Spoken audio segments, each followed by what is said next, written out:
Subscribe गर्नुहोस् ओनिक कम्प्युटरलाई र बेल आइकन थिच्नुहोस् नयाँ भिडियोको जानकारी पाउनलाई।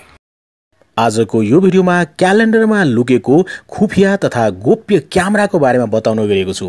तपाई बसिरहनु भएको वरिपरि यदि इलिगल काम भइरहेको छ भने तपाईले गोप्य तरिकाले त्यो एक्टिभिटिजको तपाईले भिडियो रेकर्ड गर्न सक्नुहुन्छ आफ्नो मोबाइलबाट। तर यो कुरा कसैलाई पनि थाहा हुँदैन, यो कुरा गोप्य तरिकाबाट गर्न सक्नुहुन्छ। यो गर्नको लागि तपाईले आफ्नो मोबाइलमा केही सेटिङहरु गर्नुपर्ने हुन्छ। यो कसरी गर्न सक्नुहुन्छ त पक्कै पनि यसको लागि यो भिडियोलाई अन्तसम्म हेर्नुहोला। नमस्ते, म हुँ ओनिक र अहिले तपाईहरुले हेर्दै हुनुहुन्छ ओनिक कम्प्युटर युट्युब च्यानल। यो च्यानललाई पक्कै पनि सब्स्क्राइब गर्नुहोला, त्यस्तै गर्न यो भिडियोलाई लाइक गरिदिनुहोला। साथसाथै तपाईले यो भिडियोलाई फेसबुक, इमो, इन्स्टाग्राममा पक्कै पनि शेयर गरिदिनुहोला।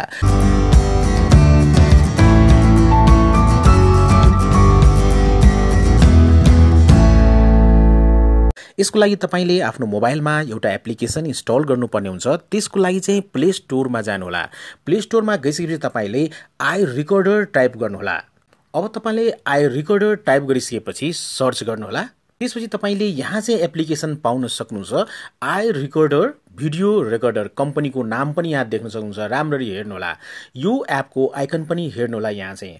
अब तपाईले यो एप्लिकेसनलाई आफ्नो मोबाइलमा इन्स्टल गर्नुहोला। यहाँ चाहिँ इन्स्टल भइसकेपछि यो एपलाई ओपन गर्नुहोला।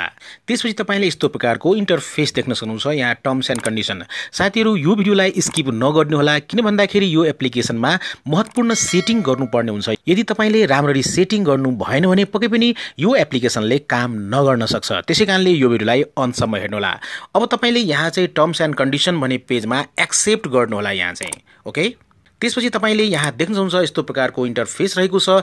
भिडियो रेकर्डिङ तपाईले यहाँबाट सुरु गर्न सक्नुहुन्छ। तर त्यो भन्दा पहिला यहाँ चाहिँ हामीले केही सेटिङ गर्नुपर्ने हुन्छ। तीनवटा धर्सामा यहाँ टच गर्नुहोला। ओके, र त्यसपछि यहाँ देख्न सक्नुहुन्छ ग्यालेरी पनि रहेको छ।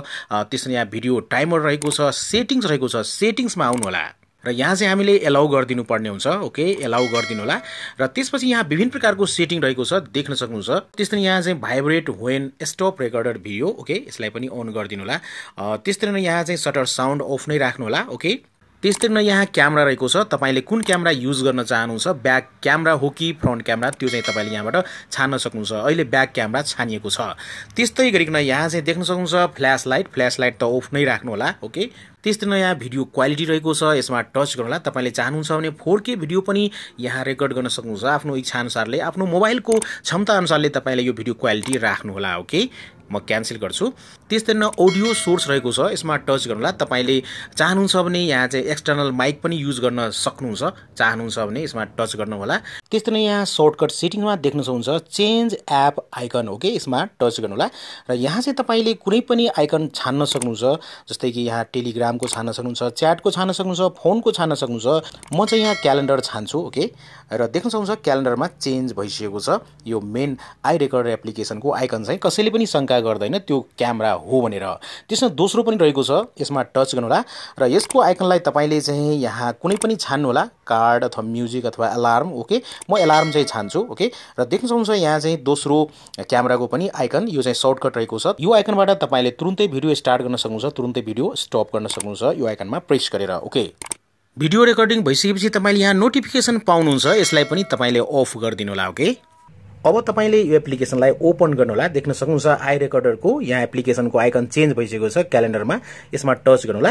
र तपाईले यहाँ भिडियो रेकर्ड स्टार्ट गर्न सक्नुहुन्छ यसरी। ओके, देख्न सक्नुहुन्छ र यहाँ देख्न सक्नुहुन्छ भिडियो रेकर्ड स्टार्ट भइसकेको छ। देख्न सक्नुहुन्छ यहाँ टाइम चलिरहेको छ, भिडियो रेकर्डिङ भइरहेको छ। तपाईले भिडियो रेकर्डिङलाई यहाँबाट स्टप गर्न पनि सक्नुहुन्छ। स्टप भइसकेको छ। त्यसरी नै यहाँ चाहिँ अब भिडियो हेर्नको लागि यहाँ तीनवटा धर्सामा जानु होला, ग्यालेरीमा जानु होला। र देख्न सक्नुहुन्छ यहाँ भिडियो रेकर्डिङ भएको छ। देख्न सक्नुहुन्छ भर्खर मैले भिडियो रेकर्ड गरेको छु। यहाँ देख्न सक्नुहुन्छ अर्को रहेको छ अलार्म भनेर नोटिफिकेसन। तपाईले तुरुन्तै भिडियोलाई स्टार्ट गर्न सक्नुहुन्छ। जस्तै कि अब यसमा टच गर्नुहुन्छ भने भिडियो रेकर्डिङ स्टार्ट भइसकेको छ। तपाईले भाइब्रेट भएको महसुस गर्न सक्नुहुन्छ। अब तपाईले आफ्नो मोबाइलमा काम गर्न सक्नुहुन्छ सजिलैसँग।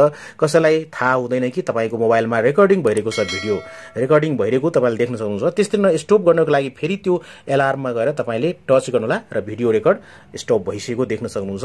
हल्का भाइब्रेसन तपाईले महसुस गर्न सक्नुहुन्छ। अब चाहिँ यहाँ तपाईले ग्यालेरीमा गएर हेर्दाखेरि देख्न सक्नुहुन्छ यहाँ चाहिँ ओके, यहाँ चाहिँ भिडियो देख्न सक्नुहुन्छ। भर्खरै यो भिडियो रेकर्ड भइसकेको छ। यहाँबाट तपाईले भिडियो हेर्न सक्नुहुन्छ। ओके, देख्न सक्नुहुन्छ भिडियो रेकर्डिङ भएको छ। यसरी साथीहरु तपाईले यो खुफिया एप्लिकेसनबाट गोप्य तरिकाबाट भिडियो चाहिँ सुट गर्न सक्नुहुन्छ भन्दै आजको यो भिडियोबाट बिदा लिन चाहन्छु। Take care, good by, Jay Nepal.